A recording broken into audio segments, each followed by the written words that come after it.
এমন তিনটি বিষয় আছে যা যদি আপনার জীবনে থাকে তাহলে আপনার দুনিয়াও সুন্দর হবে, আখিরাতও সুন্দর হবে।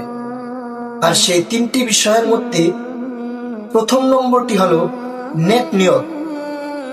কারণ নিয়ত যদি ভালো না হয় আপনার বড় বড় কাজও মূল্যহীন হয়ে যাবে। আর দ্বিতীয় নম্বরটি হলো নেক আমল।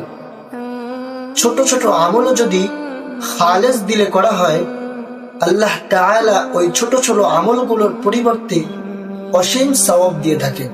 আর তৃতীয় নম্বরটি হলো ধৈর্য।